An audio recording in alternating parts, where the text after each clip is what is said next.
Hey, this is Donald. I'm going to give people time to join me. We're getting ready to look at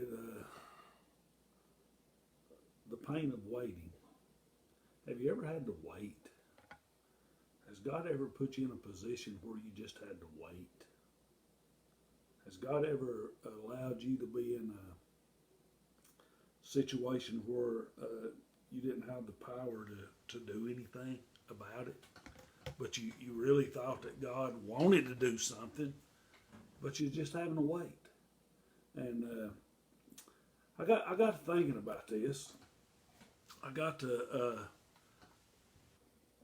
last week I studied a lot about the demonic man, where Jesus cast out the demons from the demonic man. I didn't preach on it, but I studied it. And Jesus cast those demons out of that fella. And he had enough demons in him that his name was Legion. And they cast all those demons out of this guy.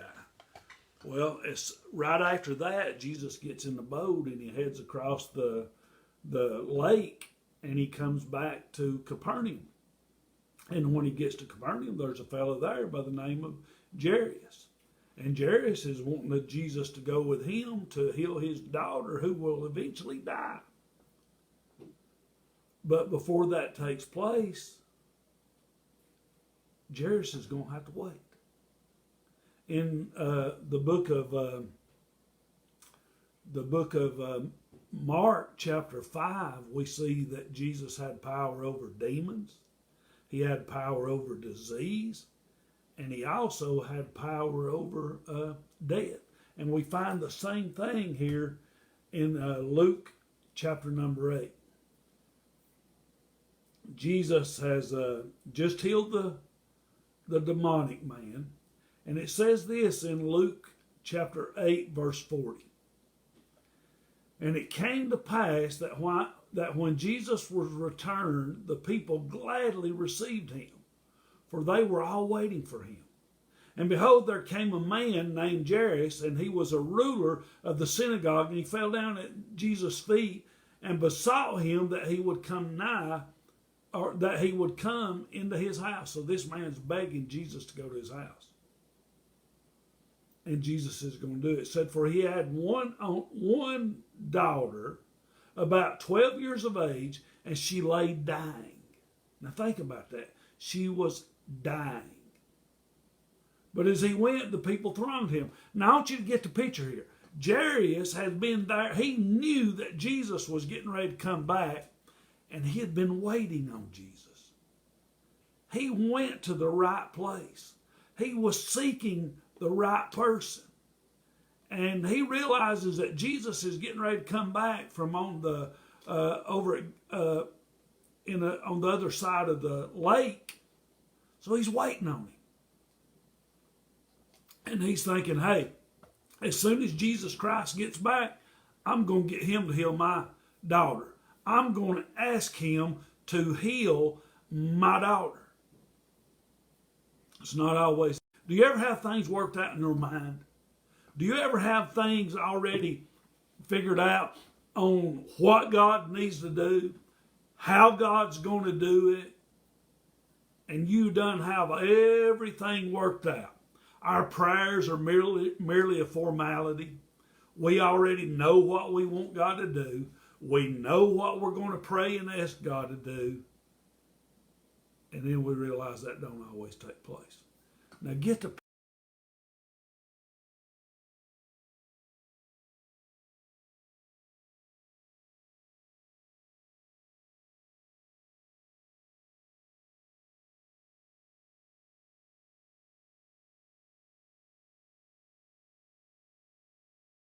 about to die.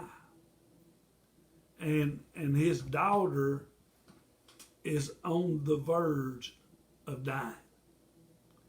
Then something takes place. Now here's the kicker. And a woman having an issue of blood, 12 years, which had spent all her living upon physicians, neither could be healed of any, came behind him and touched the border of his garment, and immediately her issue of blood was staunched.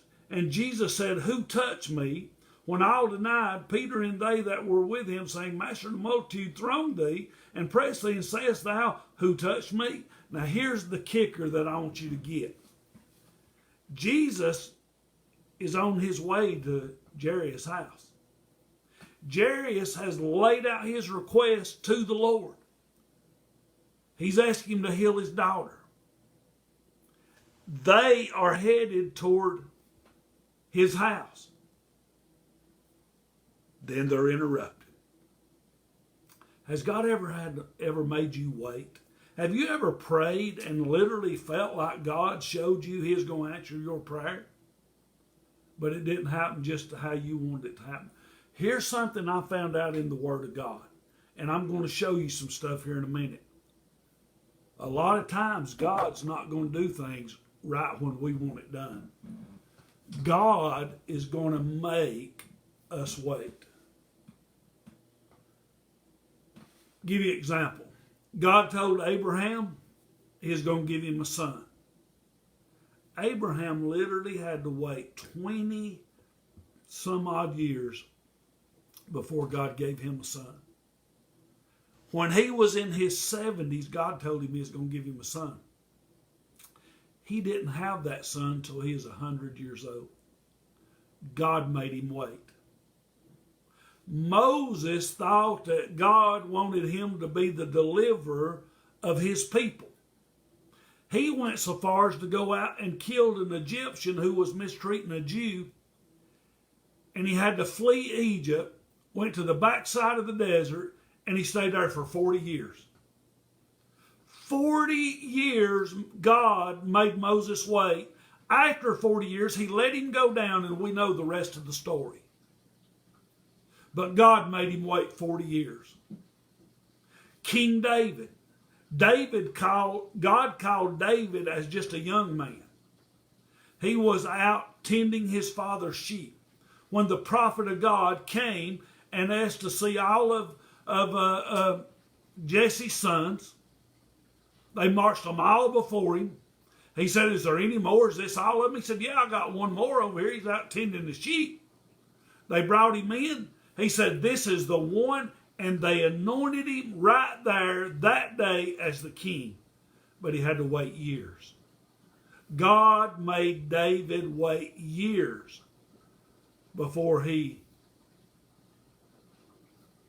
was able to become king. Give you another one in the New Testament. I really got to thinking about this. Paul, God struck him down on the road to Damascus. Called him, but the day he got saved, God called him to be a preacher. God placed the calling of being an apostle upon Paul. He went back home to Tarsus. He ended up going to the desert for about 2 or 3 years, just like Moses, spent some time on the backside of the desert, just him and Jesus Christ. Then Paul goes and tries to preach and tell everybody that he is a God-called preacher, and they wouldn't have it. God sent him back home. For about 10 to 12 years, Paul was isolated at home, wasn't the big apostle that we know now. People were afraid of him. They didn't trust him. They didn't think that God had really called him. And then after about 10 to 12 years, God let him break through. And then we have Paul wrote most of the New Testament. Have you ever had God to make you wait? Have you ever had to wait? I don't know about y'all, but as I thought about waiting, I'm not somebody that likes to wait. The older I get, I realize how God works. The older I get, I've learned to don't make rash decisions. Used to, Brother Walter Hare, there'd be stuff that needed to be done, and I'd watch Brother Walter, and he would put it off, and he'd put it off, and he'd put it off. And then eventually, he would act on it. But Brother Walter was a whole lot older than I was. Brother Walter was a mature Christian, and he knew that sometimes God acts very slowly. I've always been a person that likes to do. I've always been a person that likes to just go. And in doing that, sometimes I make the wrong decisions. And sometimes because I don't want to wait on God, I have got myself in trouble. Have you ever had to wait? Well, I love watching these young people. When when they get out and they start dating and then they go to college or they finish high school, and man, they're wanting God to send them the right man. They're wanting God to send them the right young lady. And you know why a lot of people's marriage falls by the wayside? A lot of people have married somebody else's blessing. A lot of people have married somebody that God didn't send their way. And their marriage ends up crumbling. You know why? They got ahead of God. If we will wait, God will send us the right mate. May not be exactly the timetable that we like. See, we don't like to wait, especially young people. Young people don't want to wait. They don't want to wait on God. A lot of people buy that house without waiting on God. A lot of people make this decision about their finances and they don't wait on God, and then they get in a mess, and then they blame God. You got to wait. You got to teach your kids to wait. You've got to show your kids. You've got to show your family, hey, you got to wait. You got to trust God. You got to wait. I don't know about y'all, but I thought about the burden of waiting. Have you ever wanted God to do something? And old Jerry's here. They're on the way to his house. His daughter is very sick. She's about to die. And then they get interrupted. I can see Jerry standing over there. I believe he's beside himself. I believe he's just anxious. I believe he's sweating. I believe he's torn up. And ain't a thing you can do. You know what I have found out? You can't rush God. Jairus couldn't make Jesus go forward. He couldn't break that big throng of people that was around. He just had to wait, and he had to stand there, and there's a lot of burden and pain in waiting. You ever had to wait? How many families has wanted children, and God said, no, you got to wait? How many times have you wanted God to do something, and God said, no, not right now. I'm going to make you wait. Well, I thought about the burden of waiting. I mean, waiting is tough. Having to wait on God. Having to slow down. And you know what? There's some benefits in waiting. You say, preacher, what's the benefits of waiting? Once we have to wait, we realize we're not in control. I found out that waiting develops patience. I found out that when we have to wait, we realize, God, I'm not in control. I don't have enough money to fix this. God, I'm not smart enough to fix this. There's no book out there, God, that I can read that'll fix my problem, that'll correct my issues. And as I wait, I'm going to trust you. I can see Jairus as he's standing there. His daughter is on the verge of dying, and he can't do a thing about it. And he's realized, see, when you got to wait, you realize that it wasn't in your hands anyway. It's in God's hands. I've seen so many people wait.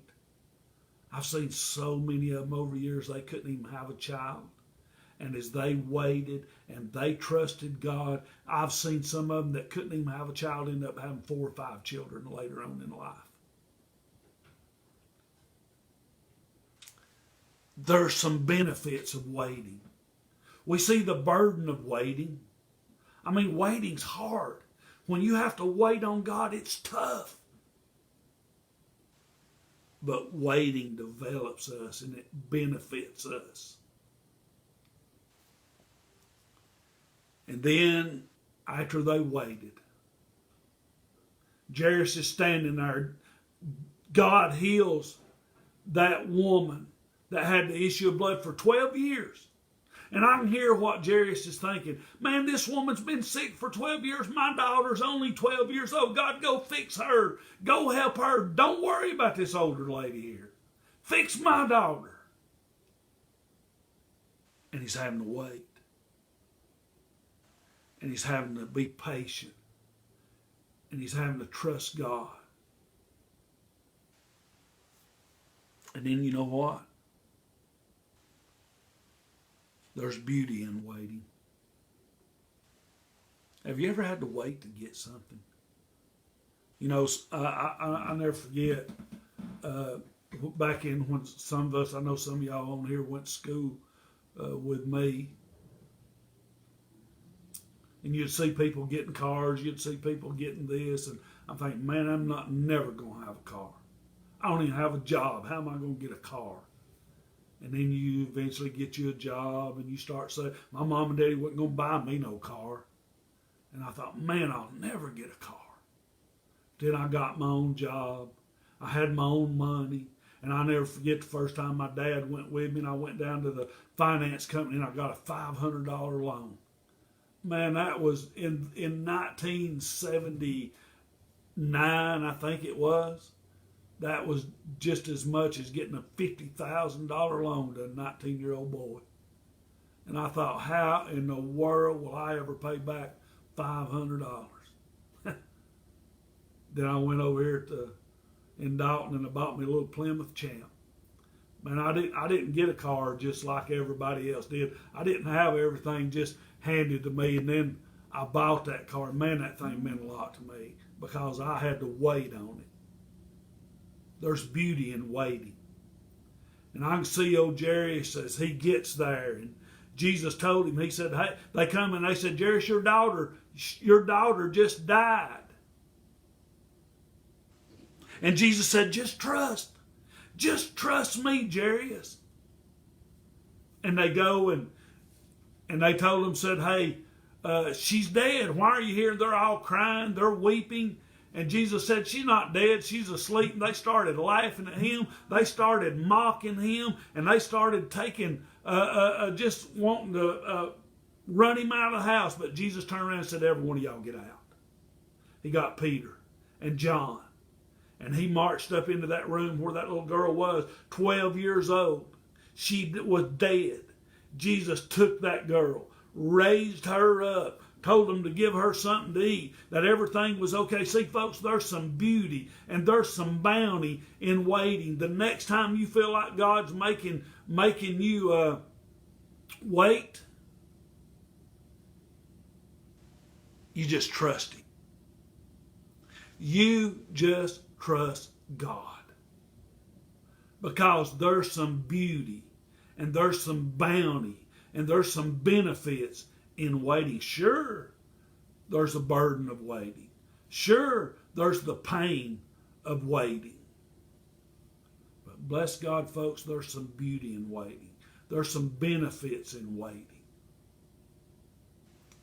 Now, no, Jairus got to look, and Jesus raised that little girl up and gave her to his father.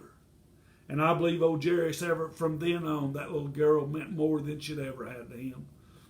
He had to wait for hours and minutes and ever how long it was to get from the shores where Jesus got off the boat at Capernaum and went all the way across the city to the ruler's house. And old Jairus had to wait.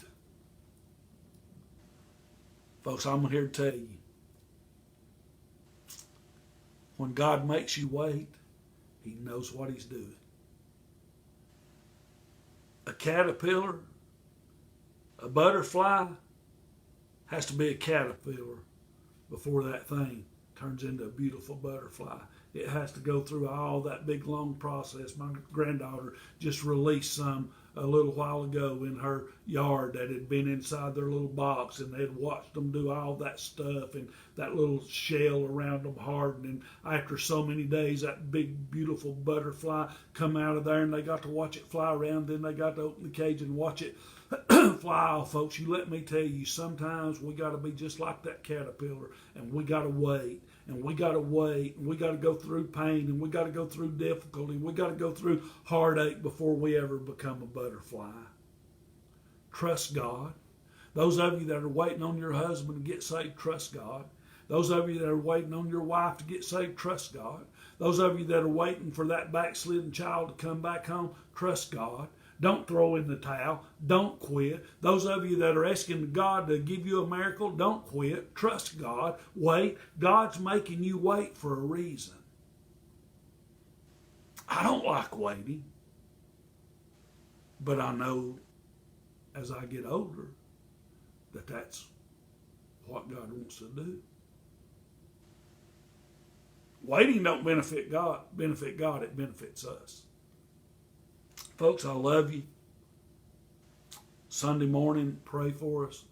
I'll be live at the church Sunday morning. We're slowly opening the doors of the church back up, and we're starting to have Sunday morning services now. And we're starting to slowly see people come back to the house of God. And I want y'all to pray for me, pray for my family, and I'll pray for y'all, and I'll pray for your family. And if you ever got a prayer request, send it to me. Let me know. I'll pray for you. If you'll send me a private message and send me your prayer request, I promise you that I'll pray for you. I thank y'all for viewing. I thank you for turning in and joining me as I preach on here. I don't take it for granted that you give me a little bit of your time each week and let me listen to you, or you listen to me and let me know that you're here with me. I don't take that for granted. I love you. I appreciate you. I'll be praying for you. Share this video. Go back and watch last week's video. If you didn't watch last Sunday morning's video and Sunday night's video, I challenge you to go watch it. God done a miracle right in the middle of our service. I was preaching on how God takes care of the birds, and He let a little bird fly around in church for 35 minutes. It was a miracle from God. I love you. God bless you. Thank you.